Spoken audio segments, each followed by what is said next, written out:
So you guys pay attention to this, okay? The body needs food. The soul, the spirit need meditation power to boost up, okay? To go up. Really, please, even if you are in a mundane environment, you still can keep your mind focused. You still can. If that's all you want, nothing can really distract you. Maybe a little bit, but not too long. You have to get to that level so that nothing distracts you anymore. And even if it does, just like dust from your clothes, you shake it and it's gone. And not like the mud that cling to your body and cake on your skin. That's a different thing. Not into the mud. You get onto the dry land and I wash you clean up from the mud. Doesn't cling to your body, doesn't cake your skin anymore. And after a while, even you walk on the road, it might be dusty. Yeah, but not like the mud, okay? So get out on the dry lane first and just walk on the dry lane. And even though you're a little dusty, very easy. Even 5 minutes meditation, go on. Yeah? Okay? So please, if you have some like a very sharp kind of question and this kind of argumentative or provoking or kind of, how you say, challenging question, please ask yourself first. This question, does it really serve me? Do I really ask a correct question? Or I'm just blah, blah, blah, blah, to get attention? Or just to vent my social behavior on somebody or even on the master? Just because you live in just a social, how you say, dirty environment, and you came here, you didn't clean yourself, you just throw dirt on people, or even on the master, just because you're so used to it.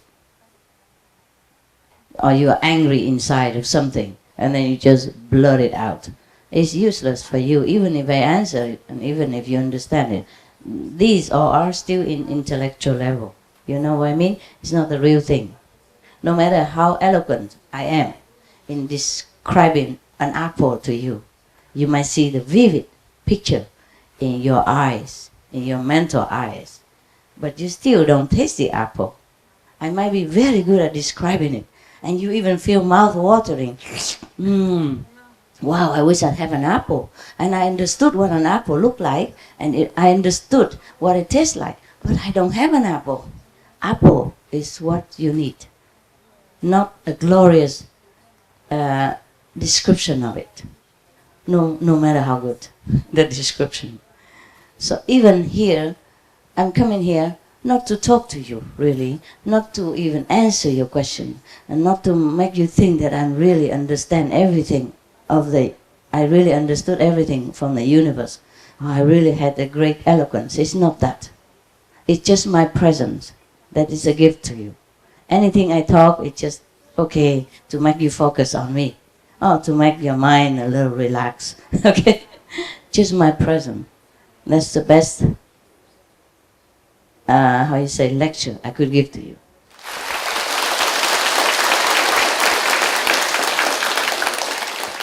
Of course, I'm here. You like me to talk. That's why I told you nonsense, all nonsense. Because according to me, they're also nonsense. Whatever I say is nonsense. It's like entertainment for your mind. But for the soul, you have different entertainment, deeper, better, truly awaken you, shake you up, shake the dirt out of your being. That is, if you have any being to shake it. What I mean is the dirt from your mind. So that he can let your soul free. Because the mind, is the concept of the mind, is the trouble of the mind that keep the soul bound. Otherwise, nothing can bound the soul. The soul wants to use the mind and the body to experiment whatever around here.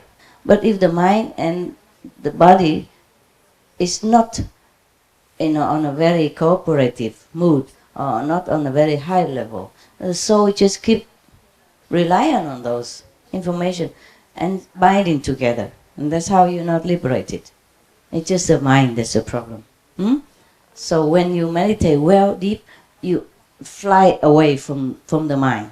for that moment. That's why you experience deep happiness, which you cannot describe anyway. The moment that you suddenly lift up in samadhi, that is just something extraordinary. And if you do that anytime, any day, then the soul will be so used to, again, the freedom. Like when he sleeps. When we sleep because the soul is tired, want to get out, and at that time he's free. But daytime he had to follow the mind to see what's going on, to try to direct the mind. But the mind keep feeding wrong information. So if you meditate, you know how to get out of the mind and don't need it. Okay? And just look, the soul will look at it. The soul by himself or herself. Then can direct the mind more correctly what to do. Instead of rely on the wrong information or even right information, fitting by the mind. Yeah? The soul is very gentle, very beautiful. The soul doesn't understand the complication, the filthiness of the world. But that's why the mind is good. The mind keeps feeding information, the soul believes it. So it's better the soul get out of the mind and direct instead of following the mind. Because if follow the mind, also cannot direct well. Okay, so the soul has to be out. Like the master, the driver, cannot just follow the steering wheel. When the steering wheel is wrong, it is steered by itself. Then it's bad. Huh? The driver has to steer the steering wheel. Okay, this is all human language. I'm so frustrated. I'm frustrated because I don't know how to talk anymore. I used to be more eloquent, right? Let's face it, really. No? Don't you feel the difference? I do. I do. No. I remember when I was, when I first came out, I only used the second level talk most of the time. And I was very eloquent. I remember whoever asked any question, nobody can argue with me. But right now, if you argue with me, maybe I'm stunned. I say, oh, what is that? Yeah, really. I do know the difference. Maybe you don't. Yeah? Maybe you don't. Maybe right now, if you ask me many of those stupid questions, I don't know how to answer anymore. Probably you will win. So try it and to feel good, just to feel good that you win. Okay? I really don't have that eloquence that I used to have. But you don't feel it? No? No? Different eloquence. Oh, I guess. Okay. That's good. Good idea. Yeah, it's true. Because I don't talk about those argumentative second level talk anymore. So if you ask me those questions, I probably, I notice it myself only. Maybe you don't know it because you don't ask such question much anymore, except a couple yesterday. And you can see I don't really answer well.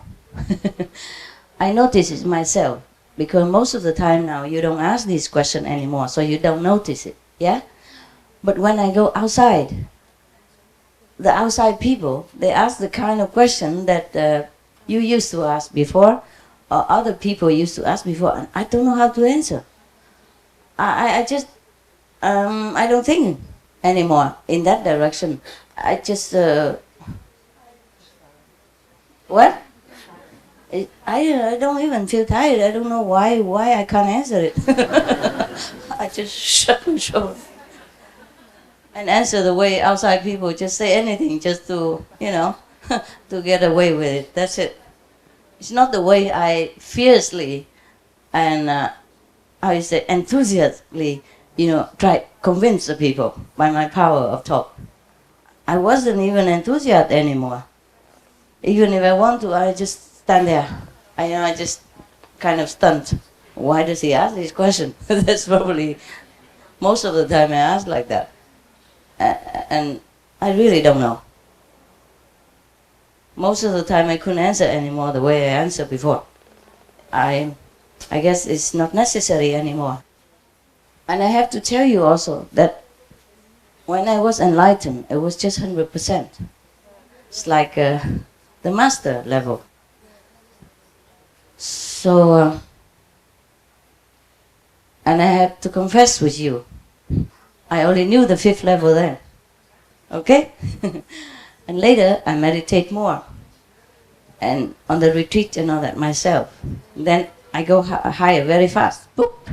Then I realize, that's not it. It wasn't it. It was not that.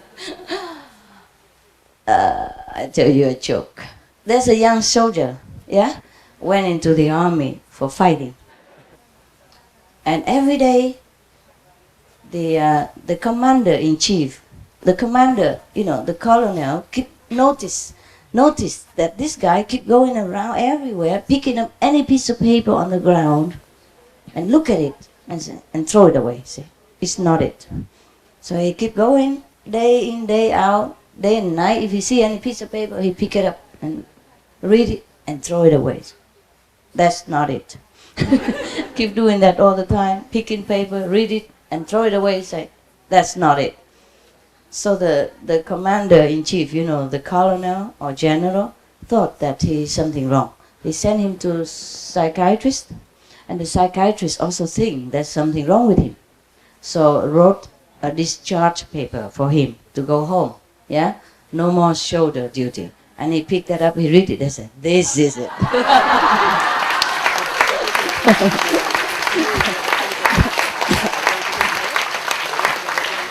Yeah.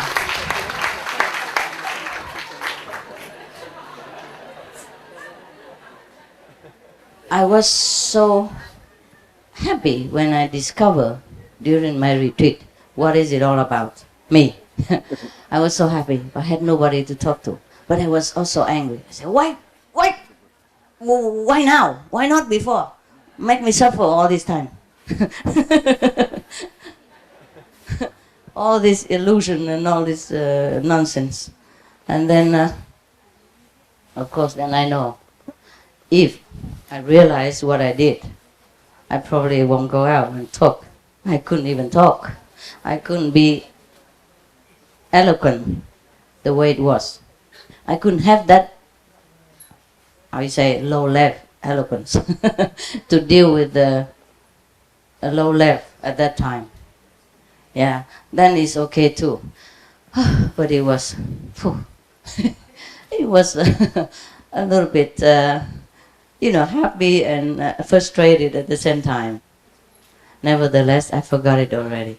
I forgot what it was. Okay, so I'm still your master. It's the same, same like before. Yeah, but not the same.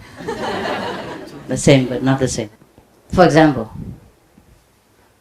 even on the 5th level, you sometimes still wonder, am I? You understand what I mean? Even you guys, even if sometime you get to the 5th level, or if I say you are on the 5th level, you still have a little wondering. Yeah? After that, no more. That's why the master yesterday, I told you, no, the day before, everybody tell him he'd die. Horribly, if he keep telling them. He still say it, because there's no other thing he can say. He tell the truth, because he realize it. There's nothing can shake it. No doubt, no question, no nada. Nothing anymore. So he just have to proclaim what he is. You understand? Moreover, he knew that he has to die for the people. That's the only way he can teach them. He can cleanse them. That's what he thought at that time. Well, if a society can kill somebody who's so innocent, who does nothing wrong, in such a horrible way, then can you imagine how else the master can teach them? Like the time of Jesus, how else can he teach and cleanse them? They're not civilized enough even to listen to anything. Even if that master, the one who they vivisect, die, even if he say, I am the truth, even if he tell the lie, and you just don't listen to him and just think he's a crazy man, that's enough. Why you have to kill him like that? Now you understand what kind of society that he lived in. Yeah? And that's the only way he can liberate some of the people, his disciples and outside alike. The story ended like this. Remember the story? It's so horrible that after I read it, I throw the book away. I don't even want to even know about it. But then, I don't know, I pick it back.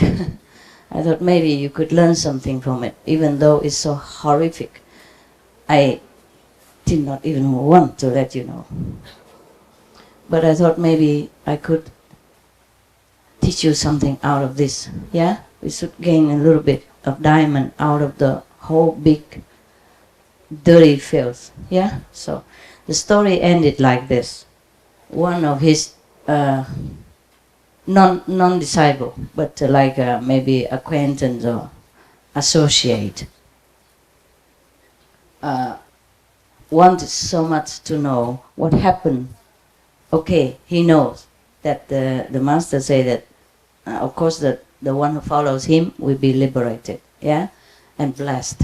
So he wanted to know so much about the people who persecuted him. What happened to them? So the master appear in the dream or in a vision and tell him. I think he wasn't initiated person, but kind of contact inside or admire him. I wasn't sure if that master ever initiated anybody. Maybe some people follow him only. Because at that time there were many other masters, yeah, who are more openly teaching, because they teach accordingly to the government line and don't proclaim anything. Maybe they were not even, they did not reach that level, so they could not claim anything. Okay, never mind. Let's finish the story first. So he wanted that acquaintance of the deceased master, the persecuted master, want to know what happened to the people who persecute him. So he appeared to him and say that both are blessed by God. The one who support him and want to rescue him or follow him, they did it because of God. They believe in God. Yeah, for God's sake.